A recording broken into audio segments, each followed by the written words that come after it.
Ben o insanın dəlisiyəm, mənə öl desə öləsiyəm.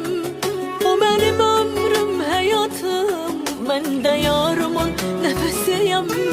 O mənim ömrüm, həyatım, mən də yarımın nəfəsiyəm. Onu heç kim sevə bilməz, nə qədər ki sevirəm mən. Odur qəlbimin dərinliklərində gizlətdiyim həmin adam. Odur sevdiyim adam, onun ürəyimdə başqadır yeri tamam. Odur qəlbimin dərinliklərində gizlətdiyim həmin adam. Odur sevdiyim adam, onun ürəyimdə başqadır yeri